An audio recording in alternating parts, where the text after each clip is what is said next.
And good afternoon, everybody. Welcome in to the final episode of this podcast for the 2023-2024 minor hockey season, amateur hockey season, whatever you want to call it. This episode, of course, talking about the female hockey players here in Western Canada in the West region. It's the MFHL podcast season 1 finale. I'm your host, Graham, the G Show Forsyth. This edition of the MFHL podcast, as always, brought to you by Make Cannon Fasteners and Tools, your one-stop shop for all your industrial needs. Be sure to check out their store locations in Brandon and Winnipeg today. You do have the chance. Be sure to check out Terrico, serving Manitoba producers for over 80 years in the agricultural industry. Be sure to check out their website for more information at terico.ca on what they do. And to Goaltenders, proud sponsor of ours as well, your goalie's personal video review service. Be sure to check out their website at gordythomasongoalies.ca for more information about the great stuff that they offer, a one-on-one Zoom video service essentially. But yeah, haven't done this podcast in a while. The last time we did anything MFHL related was when the Winnipeg Ice unfortunately fell to the Regina Rebels 2-0 in the best of 3 West Regional qualifier series to see who goes to the SO Cup. Regina is heading back for a second straight year after sweeping the Ice, and there's no doubt the Ice had their chances to especially put away game number 1, as they had all the pressure on Regina. It's just Regina at the end of the day. I'll get into them more so in a bit, but we'll say this seemed like they were just a better version of what we've seen this year from the Winnipeg Ice. But to join me to talk about it is Eugene Kaminsky from the loser's point of view, the Winnipeg Ice point of view for the West Regional. Unfortunately, you're not going to see any logos or sponsors on the screen, since something's a bit funny with this broadcast window I put Eugene's video into. But me and Eugene have a great conversation. His team fooled me once again on social media, which we'll be getting into in just a moment. But yeah, talking about the year that was, the back-to-back years of being MFHL champions, this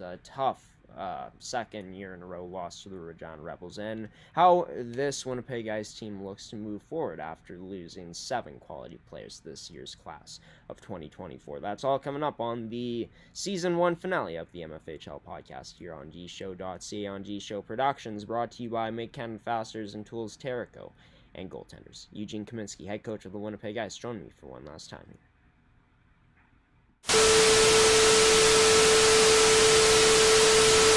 So Eugene Kaminsky, head coach of the Winnipeg Ice, joining this edition of the MFHL podcast, the Season 1 finale. Eugene, we got to start off with, the Winnipeg Ice social media team getting me again on another April Fool's joke about, of course, your book coming out. I should have known it was fake when I read top 8 MFHL coach, since there are exactly 8 in the league. But well, they're not lying. I am in one of the top 8. Yeah, aren't lying at that, but talk about that yearly tradition that this Winnipeg Ice team continues to do in that way.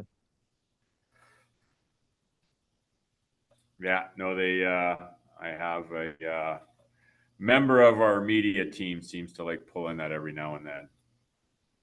Yeah, no doubt. It got me again. Shameful. Well, I can send you a signed book if it makes you feel better.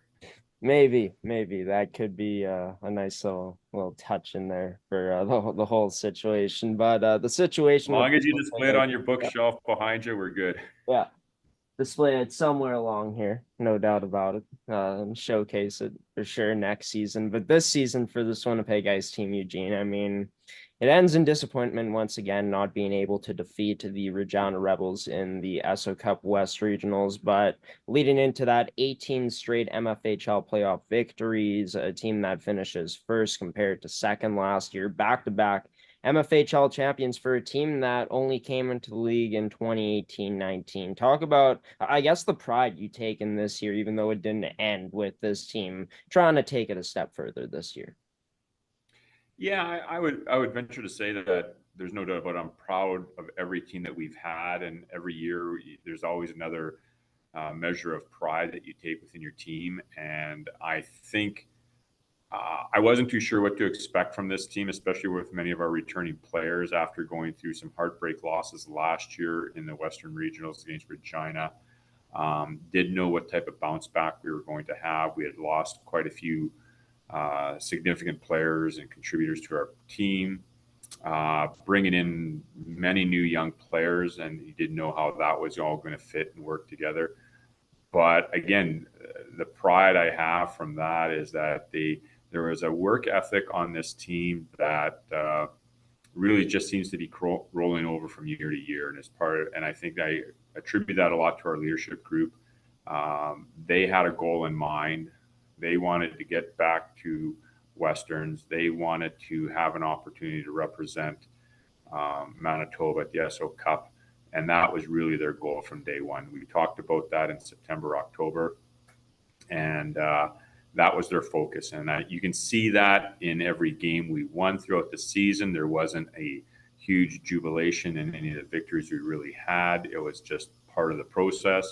And even as we went through the playoffs, yes, we had some emotional wins in some of the playoffs, but even when we won against Westman, it as soon as we got into the dressing room, the conversation turned to we still have a job to do. There's still work ahead. We weren't satisfied with where we were at, and they wanted more. And there's no doubt about it. There was significant disappointment on many of the players after that final game. We'll get into the West Regionals, of course, coming up here. But, you talked about at the start of the year how this team's going to have a target on their back. And you spoke about the heartbreak from last year. For this team to, come in and, of course, say this stuff, but to actually do it, to actually get back placing better than the year before and going on another perfect run. I would say that you probably say it speaks volumes, and we've had conversations about this before, but speaks volumes into how mentally great this group was in terms of shutting out the noise and getting the job done up until the end. Yeah, and again, the things we talked about through this season, we prepared the players for what to expect, even the news players coming in, because they had no role in anything that happened prior to them coming onto the team, but we educated them, and the players that were returning let them know that, hey, as everybody probably hates us, everybody wants to be like us, and they're going to work to beat us. And we saw that in some of the games that teams beat us. They were very excited. It was their championship game, and we accepted that. Hey, they beat us, and we understood that. Being able to maintain that focus going throughout the year and knowing that we were going to experience losses, that's part of the process. Knowing we were going to have some big wins, that was going to be part of the process. And we just kept working on game in, game out, practice. And as cliche as it is, how you practice is how you're going to perform. And this team actually did fantastic when we had the opportunity to get together on the ice and work together on things that we need to do to get better. Many players showed they were able to step up this season, the biggest being Stephanie Jacob. She leads the playoffs in points this year, but it wasn't her who gets playoff MVP. Arguably, a few playoff MVPs on this team, but it goes to Brianne Comte. I mean, for her to step up as well as the players you saw stepping up during these playoffs, Eugene, what does it say about the top end level of talent that this ice team has been able to accumulate up until this point? Well, I think we talked about this earlier about one of our key strengths is going to be our decor, and Brianne Comte was definitely one of those players, and she took it to a level during the playoffs. And during the season, it was Caitlin Moffat who was really the one that was carrying the torch for our D, and along with Meg Farmer and Brianne and all the other D that were on our program, that they strove to be very good. And when it came playoff time, if Steph couldn't do it, which was very rare, we needed other players to step up. And it wasn't, and actually, I can go down the list. This is not like you said, it's just not Brianne and not just Steph and Laura Meleza in net. And we had Sadie Makira and Talia Jones that were really, I thought, probably played some of their best hockey throughout the season at the perfect time. They were killing penalties, and they were a significant role in how we were going to have success against many of the good teams at their power plays. So it was definitely by committee, and you can definitely look at the stats and you can see a few players that were putting pucks in the net. But the only way those pucks were going into the net is somehow we were getting out of our zone and getting them into their zone. And so it needed a unit of people to be able to do that. And there were a lot of people that stepped up their game during the playoffs. And so, and that's what we needed. You know, this team ends up accomplishing their goal of getting back to the West Regionals, this time with Regina coming to Winnipeg instead of going to Regina. There for game one, absolutely packed like it was in game two as well. Very loud weekend at Hockey for All Center a few weeks ago now at this point, but up 3-2 almost with game one in the bag, pressuring Regina, couldn't quite capitalize, and Regina comes down opportunistic, ties the game up with under 3 to go, takes it to overtime, of course, and Striker Zablocki scores her first of 4 goals in this 2-game series. Did you feel, Eugene, that that first game, with all the history of, you know, this never going to 3 games, this regional in specific, was the true TSN turning point, as they say? Yeah, looking back, it's very easy to point at that and say what could have been. I knew even after we lost that game, it was a difficult evening. I'm not going to lie, but at the same point, when you had a chance to come up in the morning, you started to look at some of the video and you looked at things, and we were really good. Like we were really good. Like that third period was as good as a period that we played against a very good team, and we shut them down. We took control of the game in the third period. Short of a last minute and a half of that third period, where they pulled their goalie and tied the game, we were the better team. And I think that probably hurt some of the players, and I think some of them doing a lot of the what ifs, and we had to turn around right away, and they were playing on an emotional high, Regina, so they were coming in on the second game, and I will venture to say Regina played even a better game than what they did in game one. We played well too, but and the shots are reflective that both games were really even, and we had opportunities and just couldn't bury it. And Zablocki got her opportunities to score, she did, and that really, was a big difference for us. So yeah, it was. You don't know what's going to happen if we win that game 3-2. You don't know how Regina comes out in the next game, and we don't know how we perform, but we at least would have had 2 more shots to win 1 more game. Yeah, and I mean, I guess you could speak from experience as well, but playing best 2 out of 3 a lot different than going down 1-0 in the best 3 out of 5, because you do have that extra game potentially if you were to go down 2-0. But yeah, I totally agree. I mean, from just the eye test watching the game, the shots, the icier team outshoots Regina, put a bunch of pressure on them, and just their goaltender making huge saves and them finally, just getting that one opportunity. And seems like in game two, like you said, they end up getting even better. Striker Zablocki creates more space for herself. They seem like they really dig key on Jacobs, with like 3-2 players all times in that game. How tough was that in terms of the adjustments they made? Also recognizing that you put out your top line more frequently than you have before this season. Well, and again, goes down to the situation. Game one, we were able to have last change, and I wouldn't suggest that we took full advantage of it all the time. But there's no doubt about it. They took advantage of the last change in game two. They took the opportunity to get their top D out. They had a great D pairing out there that were on top of Steph all the time, and their forwards were always told to be near her all the time, and they limited her space, and that's what you had to do. We worked in our D core, which was very good. We had them up against the blocky, and we weren't too concerned about most of our pairings, and we limited her too, but she had her opportunities, and like I said, when she had good, she made good. And really, Steph had her chances. All our other players had chances in that second game.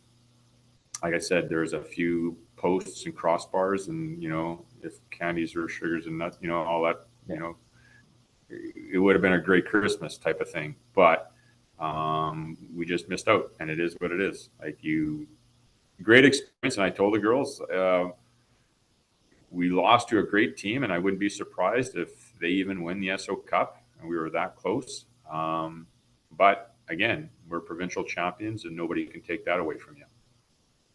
Yeah, and I mean, this team has actually made, if you think about it, four straight finals, all the way dating back to the Winnipeg Ice Avros series that got shut down due to the COVID-19 pandemic. But the only hump this team hasn't been able to get over is the Regina Rebels, Eugene. This team has been the best team in the province of Manitoba, back-to-back champs. I mean, we talked about it a bit already earlier on, but I mean, how much pride do you, I guess, take in that, knowing that you've been able to take the best players from the most populated area in the province for this league and build this type of consistency throughout the years? Yeah, like it's if the legacy of the Winnipeg Ice and myself as a coach and our coaching staff is that we can never win a Western Regionals, but we can only win the province. That's not a bad legacy to have. I'm not lie. I'll take that any day. I think there's a lot, like I said to the girls, there's tons of girls and coaches that would love the opportunity to miss out on going out to SO Cup. Not that many players get that opportunity. Not that many coaches get that opportunity. So, um, you know, it is tough. You hate losing your last game, and you'd love for them to have the opportunity to go play in the SO Cup and be on a national stage. But we've created a culture here of winning, and we hope we can continue that. I know it's again going to be um, a bit of a rebuild again next year. We thought this year was going to be a rebuild. I'm not going to lie, and because we were losing some good players, but again, we're thinking the same thing. But we're going to do the same thing we did last year, and hopefully get an opportunity to play in the finals again.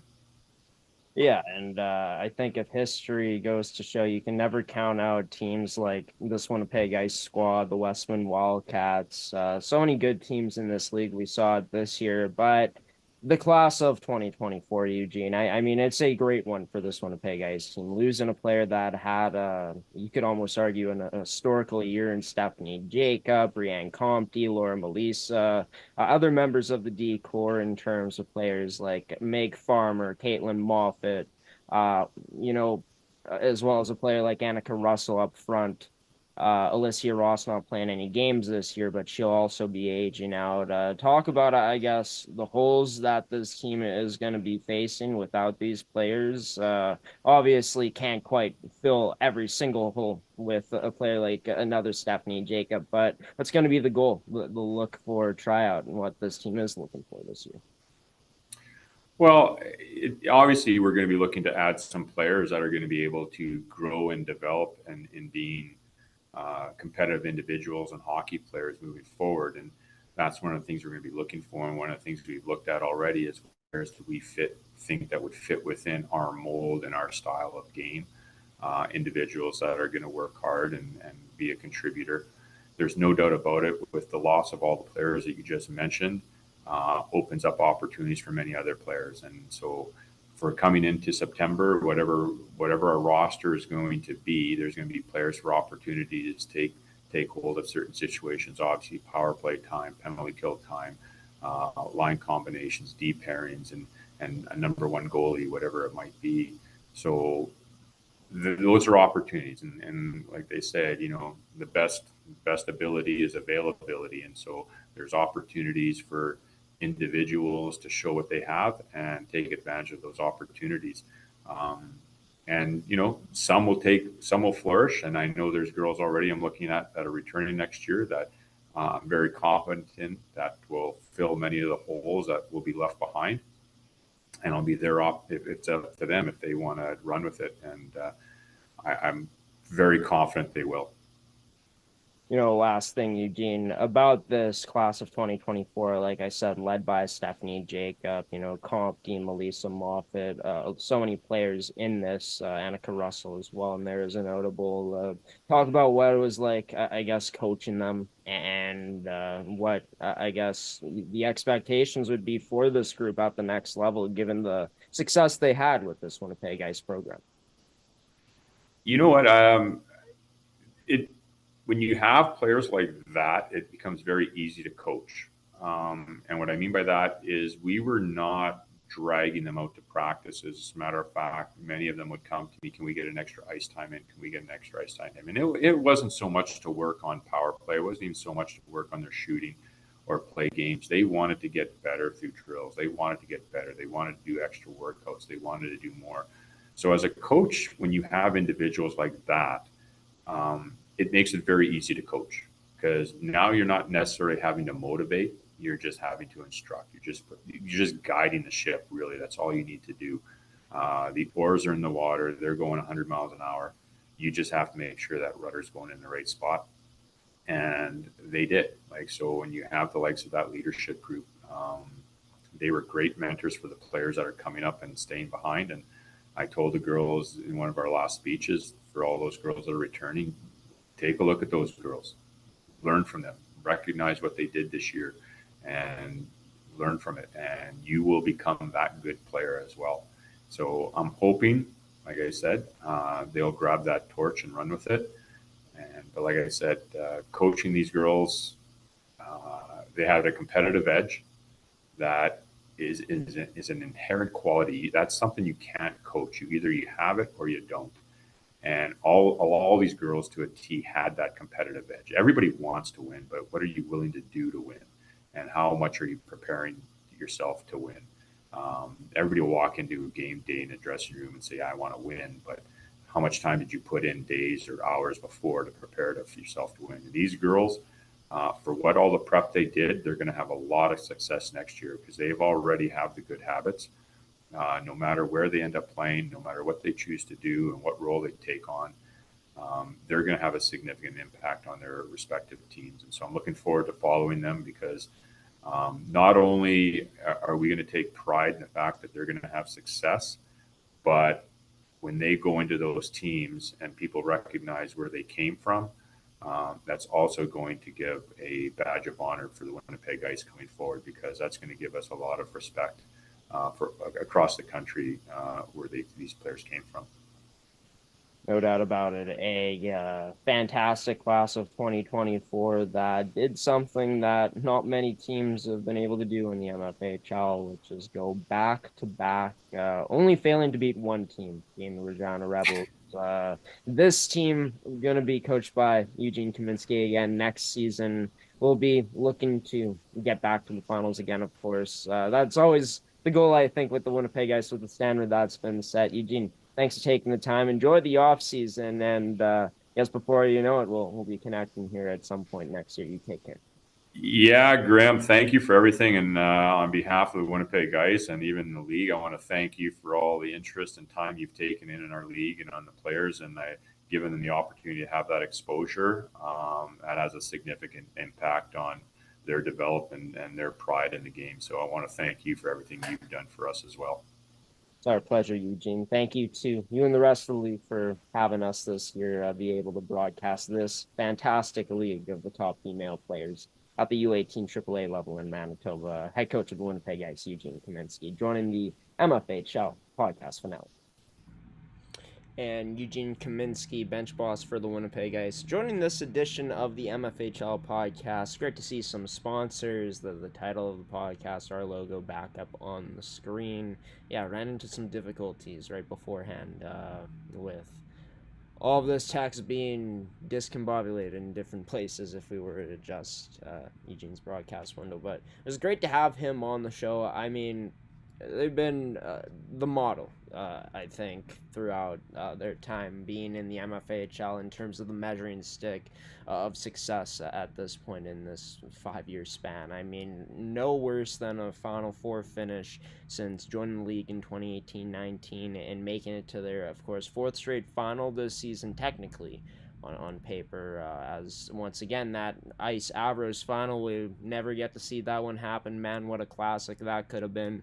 But yeah, 3 straight finals made since the pandemic, since hockey has been able to resume again. 1 finals loss and 2 finals wins out of those 3 against the same opponent in the Westman Wildcats. Just haven't been able to get over that hump and beat Regina. And it just seemed like they were a better version of this Winnipeg Ice team. I think getting off to the lead in game 2 was especially important to continue to use that good momentum that they had.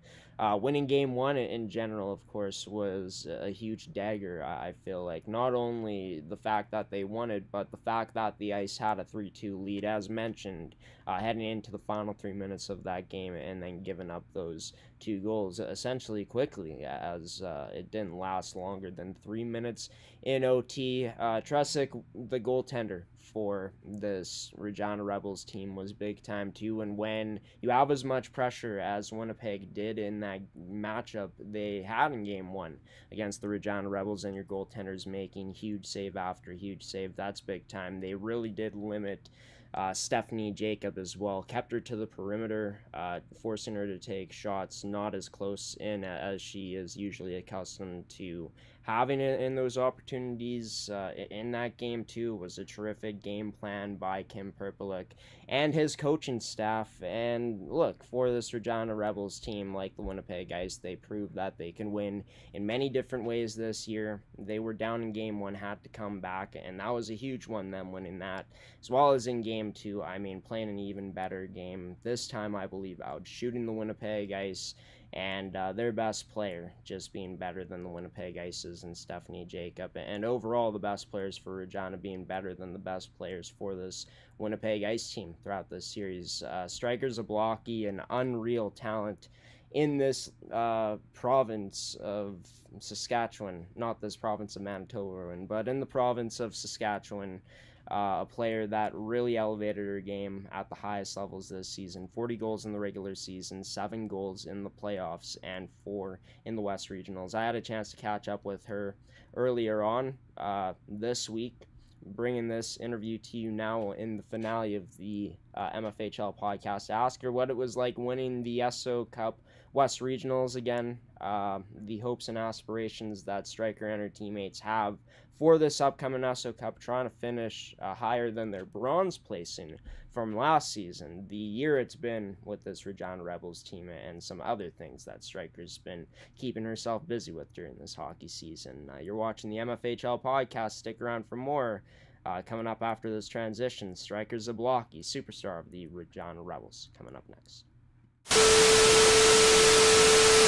Well, a true superstar in the female game, and she has another year left with the Regina Rebels after this one. It's Striker Zablocki. Striker, your team's into the ESO Cup for the 2nd straight season.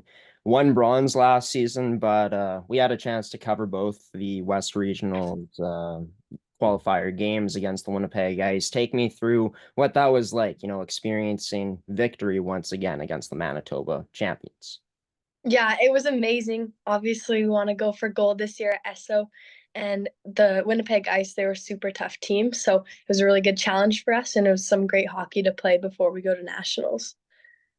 In the first game, it seemed like the Ice played you pretty tough, had a keen eye on you throughout the game. You end up putting away the loose puck in front to score the overtime winner to give your team the 1-0 lead in that series. And then you elevate your game, scoring all 3 goals in the 3-1 win to clinch the ticket into the ESO Cup for your squad. What's it about for yourself, being able to elevate your game in those biggest moments? Yeah, obviously, I think those games are the games I play my best, and the games that mean a lot, I tend to play better in those. And it was good in the first game. We have our super depth, like a lot of depth in our lineup, and so it was really good to see other players scoring and all of that. And then the next game, I knew I had to do as much as I could to help us win, and that's what I tried to do. Seeing the Regina fans out there, they were pretty darn loud, especially in the second game. What's that mean for this team to have that type of support from not only the fans that came, but all the fans that tuned in through the live streams and stuff like that? Yeah, it's awesome, especially seeing familiar faces in the stands, and a lot of familiar faces is really good when Winnipeg has a super strong cheering section. So that was good for us, and I think the both of the cheering sections were kind of going head to head as well. So that was awesome to see, and the support is amazing. Like, we have such a great team and so many great family members who have been supporting us along the way.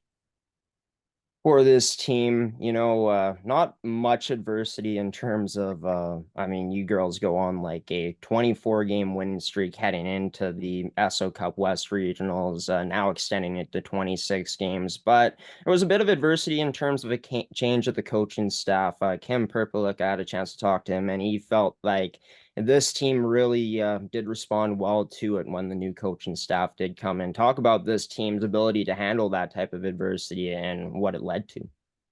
Yeah, I feel like a coach doesn't necessarily make a team, and we have a super tight knit group. So that helped a lot when we were going through all that adversity. And then we got our new coaching staff, and we just carried on our same game that we had with the old coaching staff. And it obviously turned out all right. So it's super good to see.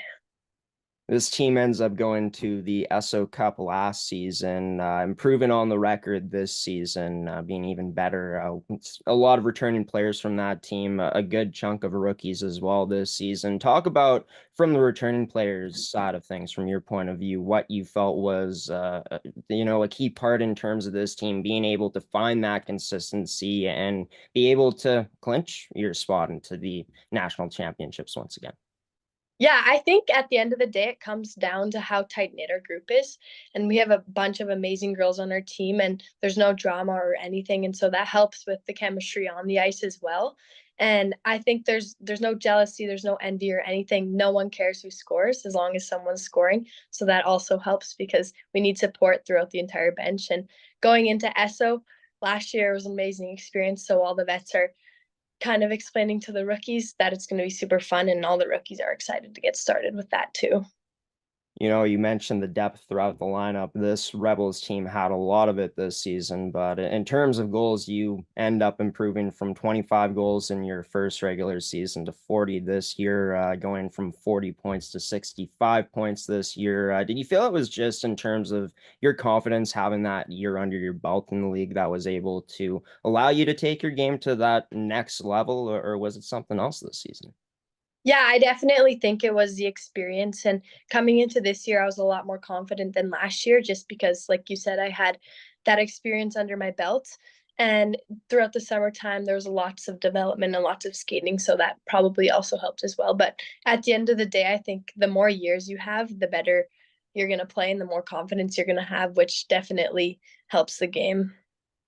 Confidence also, of course, carrying over to you being able to crack Team Saskatchewan's U18 female team to go to the women's nationals earlier this season. Talk about that experience, what that was like so early on this year. Yeah, it was an unforgettable experience. We had amazing coaches, and it was super fun because you don't get to play with all those girls on your club team. So getting to play with different line mates is different, but we got used to it and we adjusted, and we actually ended up doing pretty well with our younger team we had. Right on. And you, of course, being a player that has a bit more experience, did you feel like, that was a good growing experience for yourself as well? Of course, being a leader on this year's team, but being able to be seen and recognized as a leader on, your province's team. Yeah, definitely. I'm hoping I can crack the spot again for next year and be and like create a bigger role for me and be a leader on our team. And it's also fun because you get to play across like all the girls across the country who are super good and all the top talents are there. And so it definitely develops you just within a week, and I'm looking forward to that again next year hopefully. you know, uh, there's a lot to prepare for, of course, for the upcoming ESO Cup tournament coming up. That's going to be starting very soon. But you had a chance to also go through tryouts for the U18 Saska first tryouts this weekend as well. Talk about that experience and what it's been like, I guess, juggling all these different experiences that are coming your way right now. Yeah, at the end of the day, I think the idea behind the camps and stuff this early is to develop, and this weekend was the top 80 camp. And so there was girls from all across Saskatchewan, double A, triple A, and getting to play with different girls was super cool. And yeah, so we had a pretty good team. We ended up going into the A finals and winning with our team, and it was a very fun experience. Right on, getting more tastes of winning, of course. How do you Yeah. feel, that is in terms of, building even more confidence heading in, knowing that you can play with a different group of players and, bringing those different experiences back to your team here for the final stretch going into nationals. Yeah, it's really good because it kind of proves some adaptability, and everyone's really excited because it's something new. Like, we not every day you get to experience that, and we're playing against the top teams in the country. So being able to play with different players and maybe going into situations like having to pull your goalie will definitely benefit us in the long run. A bit of a different experience this year for the West Regionals. Last year, Winnipeg had to come into Regina to play the Regina Rebels. This year, the Rebels, of course, going on the road to Winnipeg. Talk about what type of challenges that presented for this team and how they were able to come through.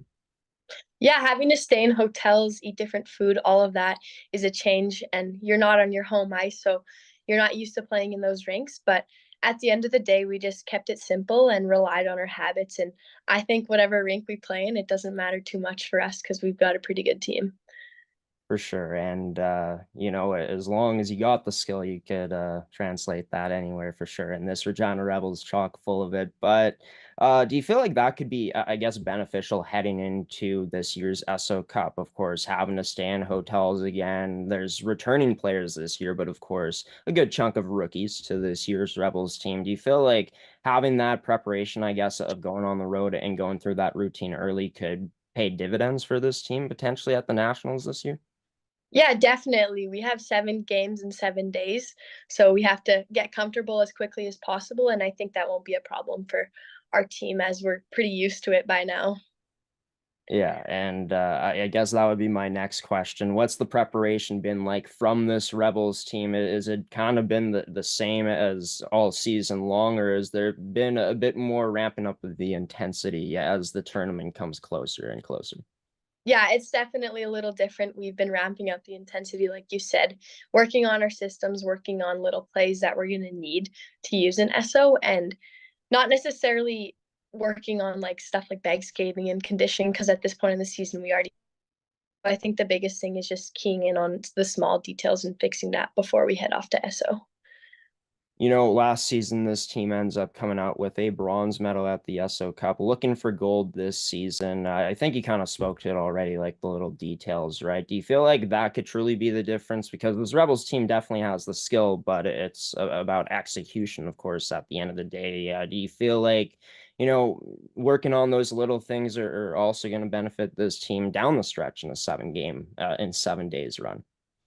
Yeah, it will for sure. Every team has systems, every team has plays, but at the end of the day, it's how well you can execute those plays and systems. And like you said, we really need to focus on the small details. And that's what we're working on, especially right now, because that's going to be the difference maker in the gold game or the bronze game. So the tournament's going to be starting after the 20th. It's approaching quicker and quicker day after. Yes. But what's going to be the I guess plan to get out there, get situated, the plan for the Rebels heading into Vernon, BC? Yeah, so I think we're taking a flight out there, and we're going to make sure that we're hydrated, and hopefully none of us get sick before then too, and make sure we're all healthy and try and minimize as many injuries as we can, because having a full roster for 7 games in 7 days is very much needed. And so, yeah, hopefully everything can stay how it is, and we'll just head out there and do our thing. Well, hoping that this whole Rebels team stays healthy, of course, and you girls and the coaching staff able to get out there safely. It was a treat to watch this Rebels team in the West Regionals, even though they you girls defeat the Manitoba champions again. Still going to be rooting for this Rebels team as they will be representing the West region in this year's SO Cup, looking to improve off of last year's bronze finish, looking for gold this year in Vernon, BC.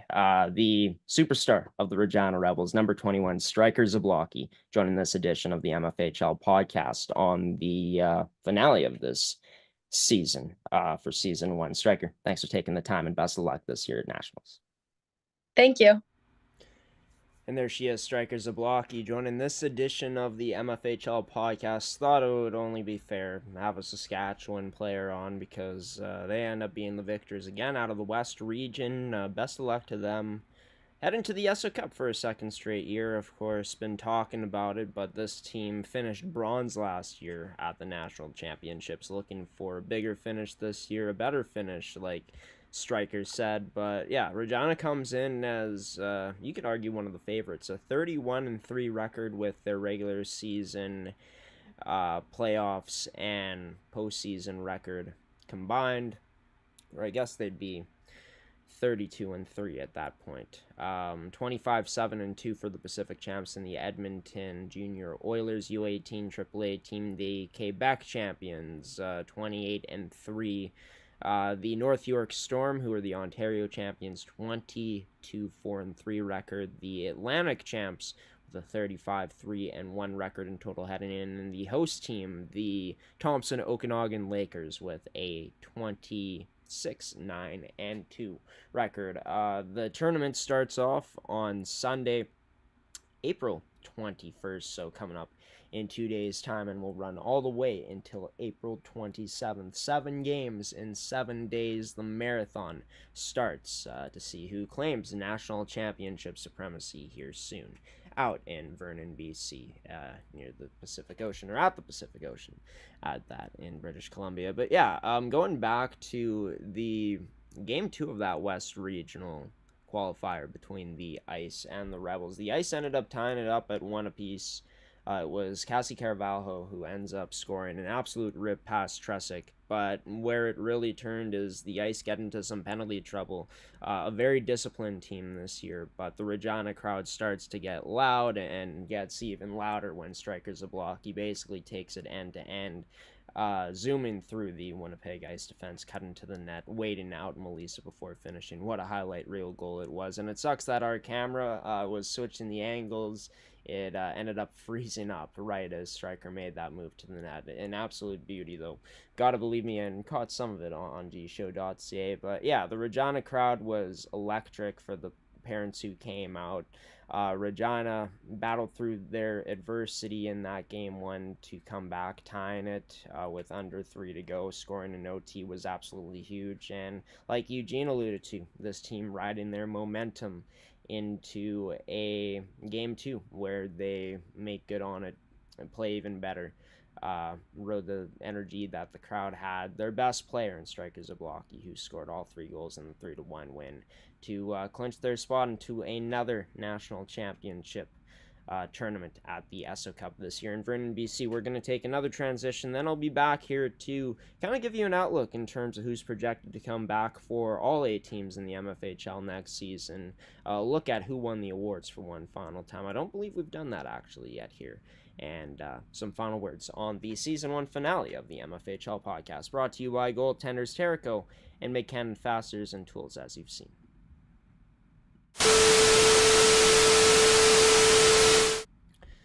Welcome back to the MFHL podcast, everybody. This is, of course, the Season 1 finale, but I want to let you all know that we'll be back to cover the MFHL again next season, with this podcast airing weekly, as well as us live streaming more games next season. That is the hope.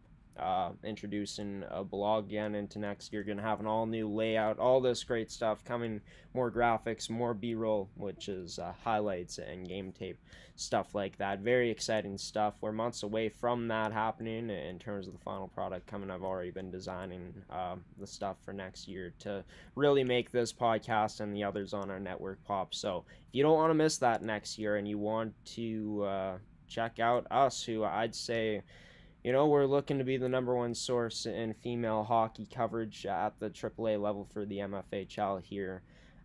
for 2024-2025. So you won't want to miss it. We'll have updates here every week around the MFHL and all the other great stuff happening in the best female hockey league for U18s in the province here on our YouTube channel, G-Show Productions, and our website, gshow.ca. So if you're here on our YouTube channel, thank you for being here. Be sure to subscribe, turn on notifications so you don't miss any future uploads of this podcast, which will be returning, of course, next year. And what a season it was for these players in the MFHL. Ivy Perkin, top rookie in the league. She'll, of course, be back next season on what should be a really good Westman Wildcats team, even though they are losing some pretty good top-end talent. One of those players includes Hallie Franklin, who was named top defense in a very competitive race. I feel like, Caitlin Moffat was in discussion and consideration, other defensemen from the Winnipeg Ice too, but Hallie Franklin, an excellent choice. Dara Thompson, I will note that Chloe Nicholas ended up having 0 penalty minutes compared to Dara's 2, but at the end of the day, that's not much of a difference. 2 penalty minutes throughout a whole season is pretty darn impressive. Congratulations to Dara, who also contributed big time on the scoreboard with 24 points and 5th in the MFHL. In that category, in the stats category there for points. Elise Denbo, she'll be coming back next year. She has the eligibility to for the Central Plains Capitals, beating out Rachel Halderson for the Goaltender of the Year award, top goaltender. Congratulations to her on beating a very, very skilled counterpart in her opponent in Rachel Halderson. And of course, Stephanie Jacob, she also won top forward and got the top scorer award, no doubt about it. I mean, 45 points, 31 goals. That was almost double compared to what Ivy Perkin had, who finished second with 17, but could also dish out the puck. And all-around player Stephanie Jacob also finished first in the MFHL playoffs with 14 points, but that's not who the MVP went to. As mentioned before with Eugene Kaminsky, I felt like there could have been multiple MVPs on this team, and it went to Brienne Comte. Congratulations to her. 12 points, led all defensemen in scoring, and only ranked 2 behind for the lead on Stephanie Jacob, your playoff MVP. So reliable on all ends of the ice all year long, and elevated her game at the best possible time in playoffs, like many of these Winnipeg Ice players did, and that's a big reason why they go 9-0 for a second straight season. Something that I feel is a pretty huge accomplishment, not only to go back-to-back, but not to lose a single game in your province while doing so. Round of applause for the Winnipeg Ice. I'm not going to clap, of course, because all alone in my basement right now doing this, just want to, talk about this Winnipeg Ice team, how insanely stacked they were, how deep they were, how great their goaltending was. They had all the pieces of a championship team. Should have never doubted them, honestly, and went the other way picking the Westman Wildcats. Should have known this Ice team was a team of destiny, and just listening to Eugene Kaminsky talking about, how much these girls cared on the team, the leaders, and the extra work they were putting in, how much extra work they were asking for when the time came up this season. Just remarkable for this team. So much discipline in their game, so much focus. And, that hard work paired with the skill took this team to extraordinary heights throughout the past 2 seasons, but especially this one.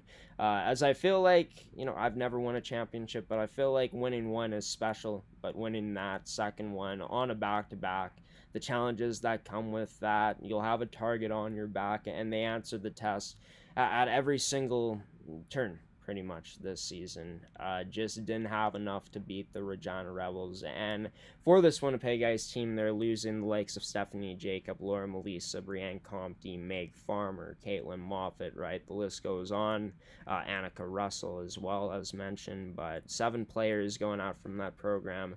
And we'll see who steps up for this team. There's definitely players who could. Cassie Carvalho is a player I'm looking to step up big time for that forward group next season. Lazarenko will be back on the back end, so that is huge for this team, and will be interesting to see how Bailey Grunwald and their other goaltenders do coming up, whoever the Ice decide to go with. But yeah, in terms of we'll leave McKenna, Fasters, and Tools on. But in terms of how each team is looking heading into next season, we'll start with the Central Plains Capitals. They'll only be losing 3 players. They'll have their most notable player back, of course, in Elise Denbo, who will be set to graduate next season. But some solid players on this team that are going to be returning. One of the notable ones in Jordan Bell, who was creating a lot of chances in the playoffs. Faith Legault will also be back, and yeah, we'll see what these players can do, how they could potentially build off of the disappointments from next season with potentially adding some, more talent in. But it's going to be interesting to see who fills those 3 roster spots coming up into next season out in Central Plains. Interesting to see how their U15 team is, because the U15s for the Eastman Selects making it all the way to the finals this season. It's been told that their goaltending really strong at that level. While I'm not sure if anyone's going to crack the team next year over Oriana Kennedy and Addison Tomes. Tomes had the most shutouts in the league this year with 5. This was the best goaltending tandem in the league. When Tomes went down in game number 3 of that first round series they had against the Interlake Lightning, Oriana Kennedy came in and it felt like nothing really changed. The back of the net, really good tandem. You could argue the best in the league. And yeah, they're losing, some good key notable players in Ginger Fast, Ava Boyley, pretty much all of their leadership group, as you can see there: Mackenzie Waddell, Cassie Lesage. This team still has a lot of wonderful talent coming back. The Remelards, Danielle Hepner, Sophia Heidinger, Abby Dixon coming back, Isabella Carrier, who had a fantastic rookie season, Cheyenne Scott Cook, who plays with an edge to her game, Adeline Nolgren. I mean, as you can see, a very good list of returning players coming back. And if the U15 level players from this year who are moving up, the ones who make it, can translate some of those skills over from the success they had this season, watch out. Eastman's going to be a team that I think could possibly contend next season, could be in contention again. For the Interlake Lightning, they are losing 2 of their best players in Rachel Halverson and Brooke Barilski. But this team, Tatiana Rafter and the rest of the squad, the ones that are returning, they've been building something pretty solid from this year in the Interlake Lightning program. This is a team that finished with, 10 wins this season, which hasn't been done ever in Interlake's history, and they gave Eastman a fight in almost every one of their first round games. Lost it in a close 4-game series to them in the first round. Jane Sugimoto will be taking on a bigger role next season. I expect for players like Shelby Staples to step up next year. The Rigaud sisters as well, they'll be keys on this team next season. But it's going to be interesting to see is, look, you did this with, you could argue, the best goaltender in the league, at least top 2, in Rachel Halverson, your team captain and your most reliable player out there in Brooke Barilski, who is not named. Rachel Halverson has gone to, and you also lose a pretty key veteran in Charlene Wong. How does this team build off of next year with those key pieces being missed, when we know Halverson, who had 6 of those 10 wins, was so important to their success, not only this year, but throughout her whole career in Interlake? So I'm excited to see this team. I think I have the most intrigue with them next year to see if this year was just a one-off in terms of them giving top teams in the league competitive games, but I think they can translate it into more success next season. I think for the Interlake Lightning, this is a team that shows that they'll never quit.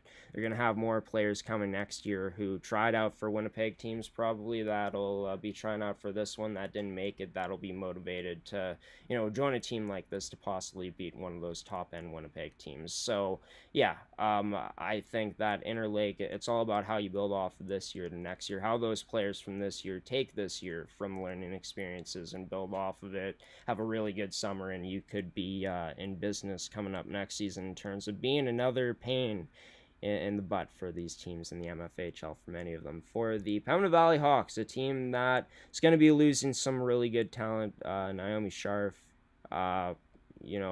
players like Zenith Vanstone as well, Ava Dale Bozic, who had 4 goals in a huge first round for herself. But they'll have Jessica Anderson back.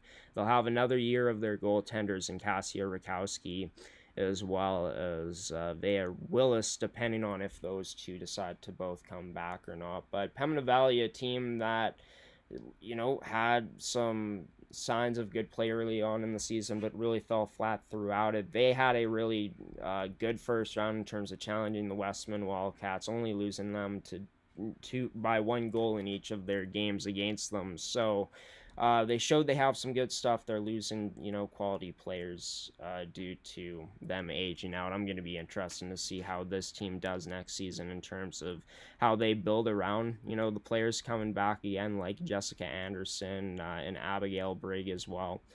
It was her who ended up having the huge playoff success. So that'll be huge for this team coming back, which will be more experience next season with a lot of top end players going into their final year of eligibility in this league. As for the Westman Wildcats, I was talked about, you're losing Hallie Franklin, Kelsey Hybers, a player in Erica Stutzky as well, but you're going to have Callie Hillhorse back, Paige Crossley, the Blaine sisters, as well as a girl in Ivy Perkin, a hard worker, good forward checker, and Reese Schutte, as well as Charlie Shearer. And you'll have your goaltending tandem back, which, by the way, Danica Averill led the league in wins this season. So I don't think Westman has anything to worry about based off their history heading into next year. They have the elite pieces that a lot of teams in this league would take any day of the week that I think will get even better next season. You got Paige Crossley as well coming back.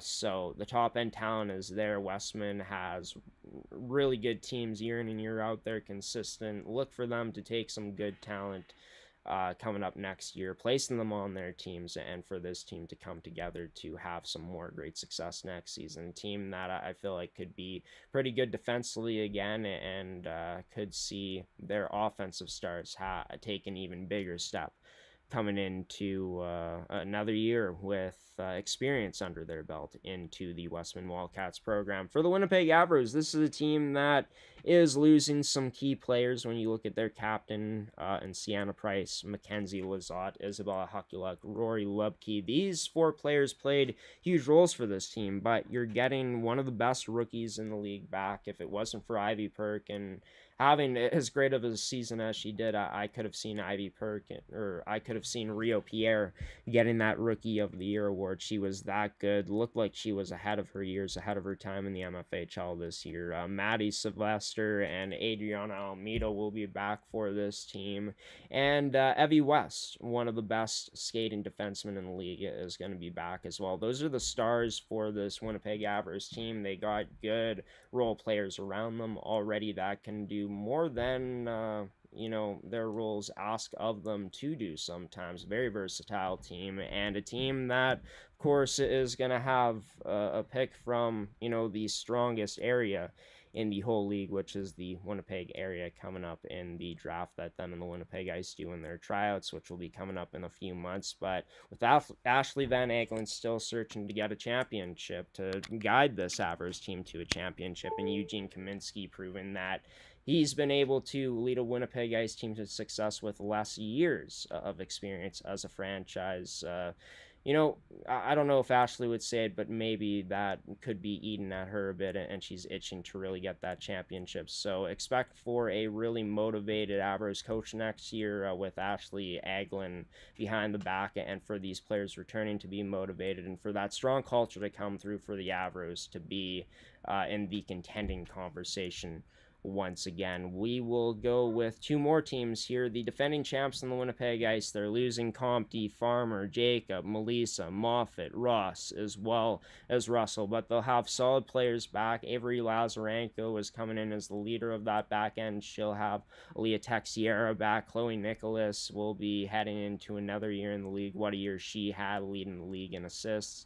Hallie Chablik, Cassie Carvalho, Isabella Mann, all these players showed they could, translate their games from other levels into this one and prove they can be U18 AAA players. They're players that I think a lot of them could step up and be key players and fill some of the holes that are missing from this Winnipeg Ice team. Now, you're not going to replace a Stephanie Jacob or a Brienne Compte that easily, right? It's not easy to do. They set such a standard of high level play and consistency in the league that you're hoping to come at least close to that, if anything, at the most. But with how strong the Winnipeg area is, with how this team has shown over the years that they can get even better heading into the next year. That's how the track record has looked.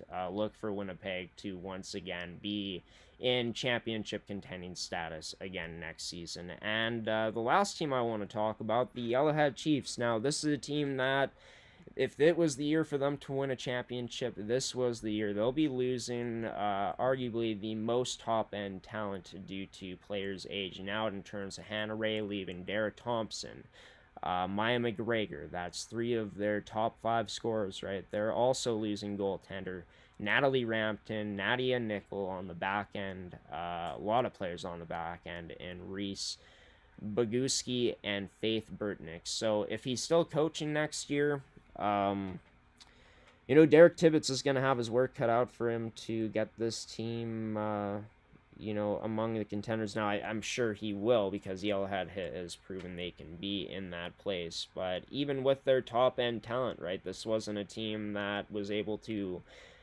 elevate enough at the end of the season to get into a top 3 position like they were at one point in the year. So it's a team that showed that they could battle through in the playoffs, but lost to the best team in the league in the Winnipeg Ice with their best players aging out.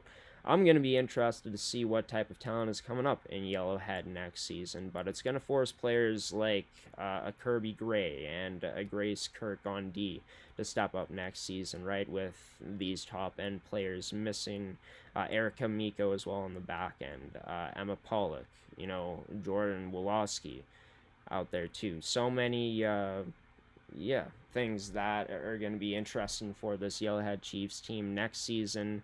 They were so reliant on this top-end talent, though, this year, that they're losing almost all of that, except for a Kirby Gray heading into next year. So it's going to be a interesting offseason for this Yellowhead Chiefs team, but who knows? They could be getting a really good batch of rookies that could supplement the returning players of this team heading into next year. But to be honest with you, when I'm looking at the returning players based on the top teams, when we're looking at the Winnipeg Ice, the Westman Wildcats, the Winnipeg Avers, the Eastman Selects, putting them into that category because they've finished tied for second this year, only missing out on the second seed, of course, as I always mention, due to the Westman Wildcats having the season tiebreaker against them, with the better wins-loss head-to-head against them. But when I look at the top-end players and the top-end players coming back to those who are not returning into next year, I like the top-end team situations a lot better than the Yellowhead Chiefs, given that, putting that into the equation. So, yeah, going to be an interesting summer. Can't wait to see what happens next year in the MFHL. This has been the MFHL podcast on G Show Productions on gshow.ca. I've been your host, Graham, the G Show Forsyth. Thank you for choosing us and tuning in this year to stay up to date with all female hockey at this level in the province of Manitoba. Thank you to Make Canada Fasteners and Tools, Terraco, and Goaltenders for being supportive sponsors this season and for supporting us in our first year as a media company. MFHL fans, you made so many things possible for us this season. We can't thank you enough. We really do appreciate your support. It meant so much to us in our first year, and we cannot wait to be back next year to bring you all more great coverage of this league with a weekly podcast with more guests from around the league, the best players you might not hear about as frequent we'll have on, as well as some coaches. We'll have Ferdy Nelson on, hoping to have Brad Kirk on, the league president, as well. And so many others will be joining this podcast next season. We'll be returning in the fall. Maybe a bit before that. I'm not sure exactly when fall starts, but sometime in the first 2 weeks of September we'll be back. Stay up to date on our website at gshow.ca, as we'll have all the information for the upcoming 2024-2025 season sometime around then, maybe even in August. But keep your eyes open on our website and keep tabs on it at gshow.ca, as well as check us out on our social media platforms. Going to be posting Facebook and other places like TikTok, more so next year, only posted really on Instagram and X, doing that quite a bit. But yeah, hoping for bigger and better things next season on gshow.ca, on G-Show Productions. I've been your host, Graham, the G-Show Forsyth. MFHL fans, it's been fun, but for one final time, giving you the salute, peacing out, and saying so long.